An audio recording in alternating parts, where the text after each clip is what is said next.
CliffCentral.com. 360 Biz on CliffCentral.com. Okay, what is a verification agency? My verification agency would be NST Verification Agency. Yeah, but I mean, what is a verification agency? Oh, what the duties of verification agency? Mm-hmm. A verification agency does get accredited by the body that we call SANAS. They do accredit other facilities.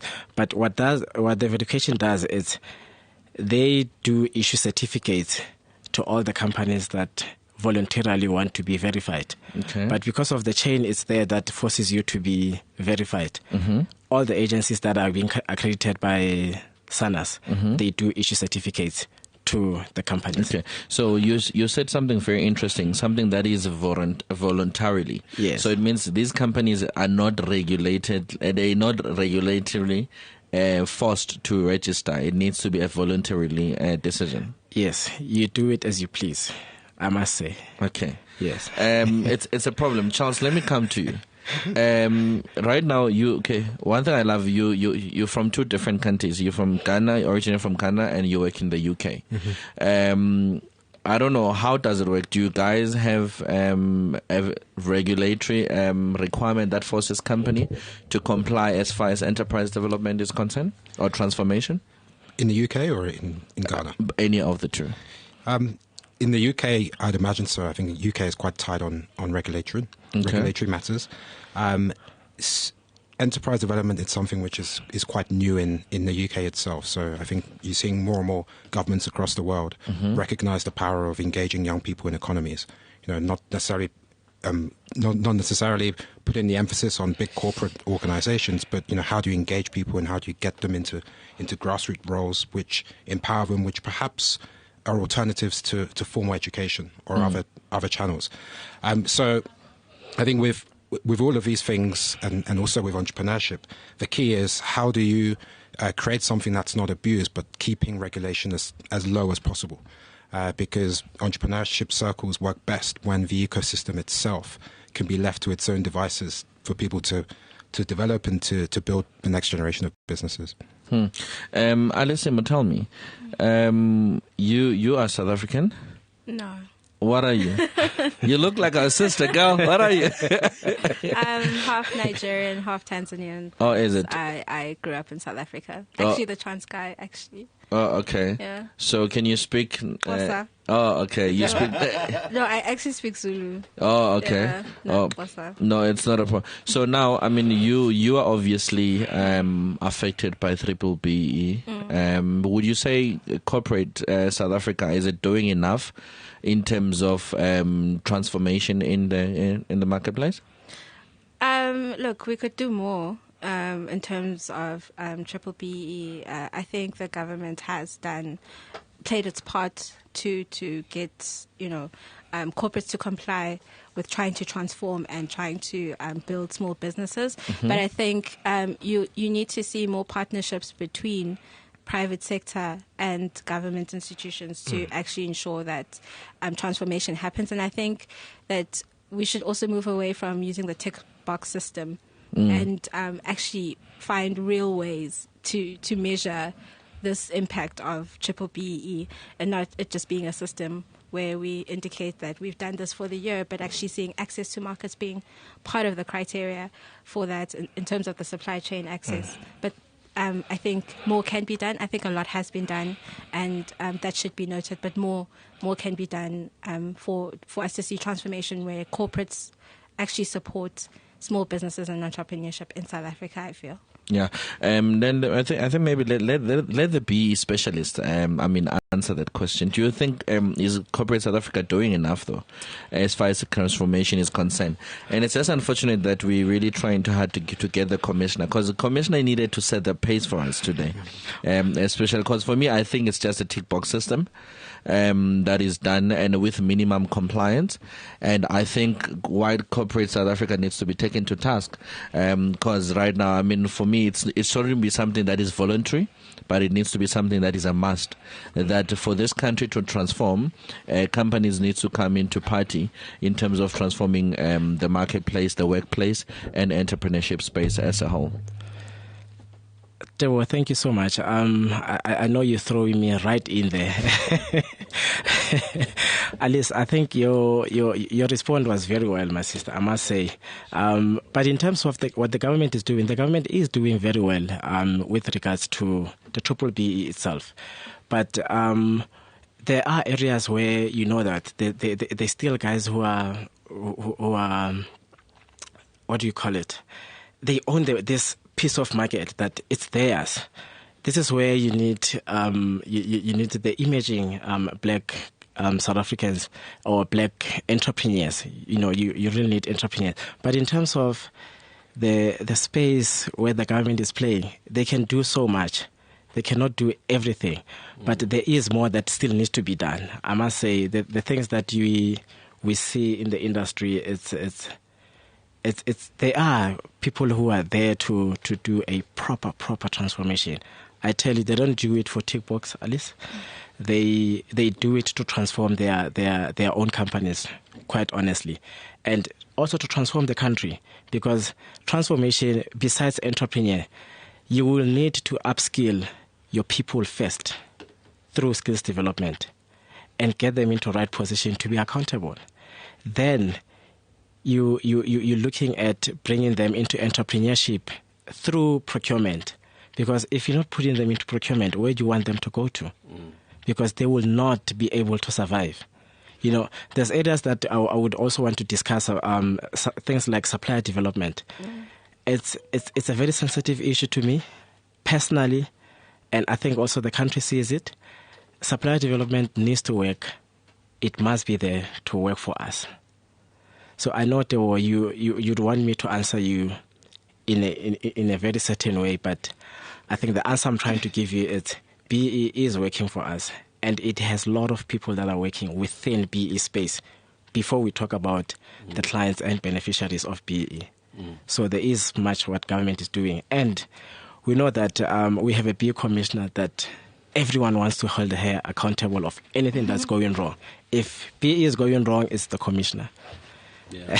Now, but I think, you know, when I listen to that, I mean, one of the things that comes to mind is, I mean, Charles, how easy was it for you to penetrate the London market in terms of entrepreneurship as an entrepreneur? I mean, who originally come from Ghana? Well, I was born in the UK, so I actually spent a lot of my time growing up in the UK. Yeah. But actually, if you look at the UK's entrepreneurial market, it's lagged way behind the likes of the US and Silicon Valley, and so there's been a continuous push from all parties and the various different stakeholders in the ecosystem to build up entrepreneurship. And that involves both governments.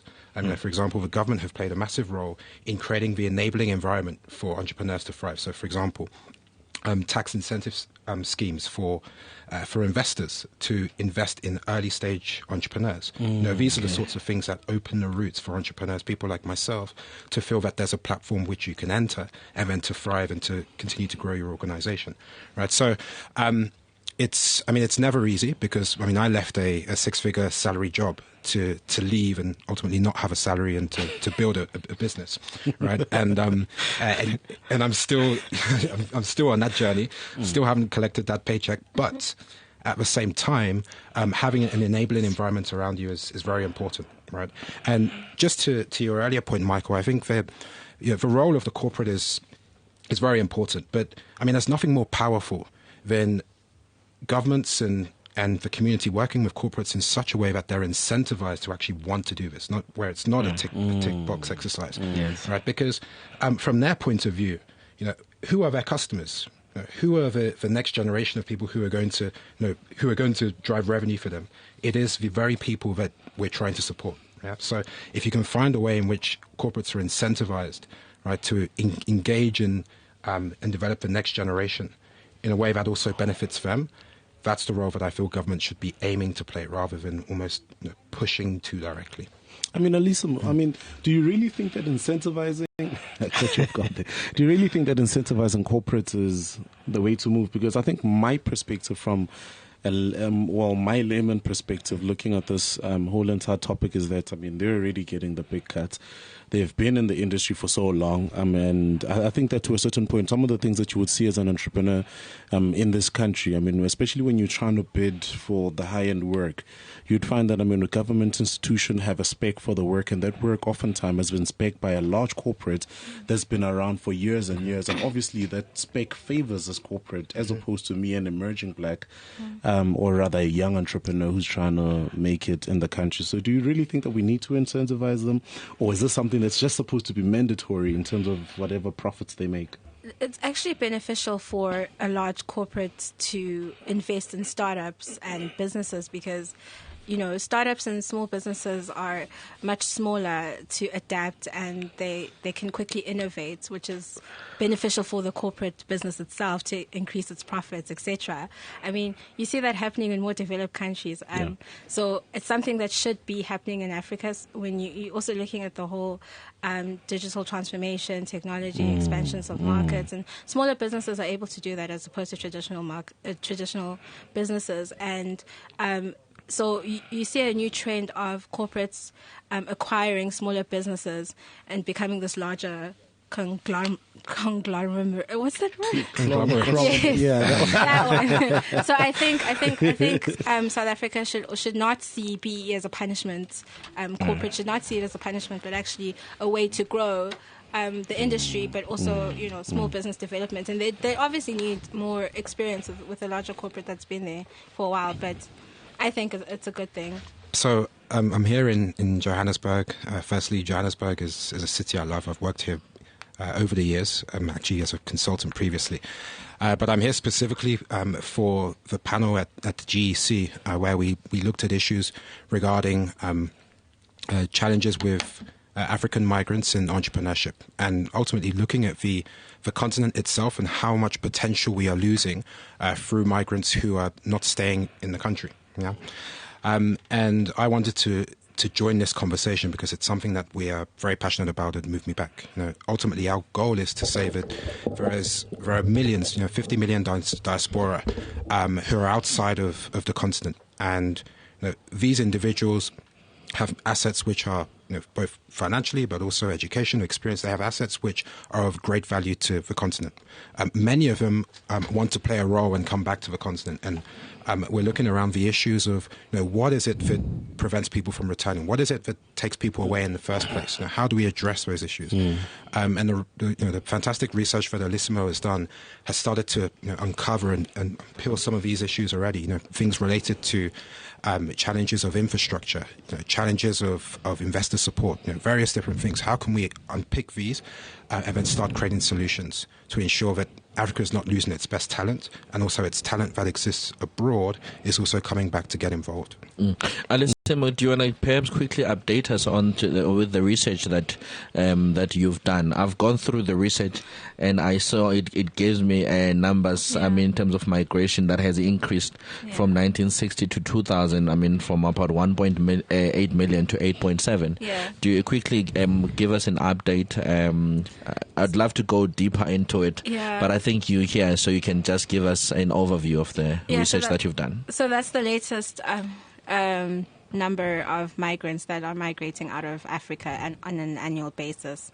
And when you look at so we interviewed entrepreneurs that are operating in the UK and the US, and they're second generation immigrants, and they've worked and they've studied in those countries. I'm operating in the US. You've not interviewed me.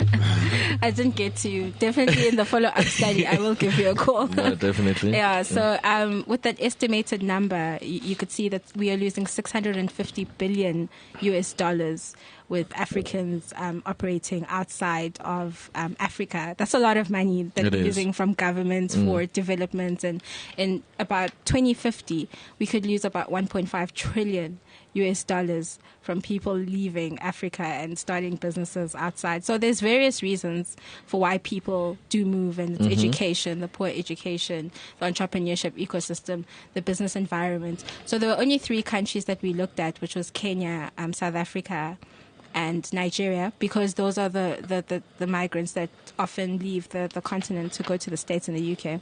So Yeah, that's pretty much it. And we wanted to get a conversation with different diaspora networks to come to South Africa to talk about, what are the challenges that we face, what are the solutions, and how can we use this diaspora network in different countries to access markets in the US and the UK or anywhere else in the world, because obviously they understand the continent better as much as we understand the continent better, and there's not a lot of research that's actually done on African entrepreneurs. Tell me where you can find information about businesses in Ghana or businesses in South Africa, for example. You'll find a lot of negative things about entrepreneurship in South Africa. People are informal. We've got, which is true, but there's also quite a lot of great businesses. There's a book called Africa's Greatest Entrepreneurs. I've got a passion for Africa, so I know.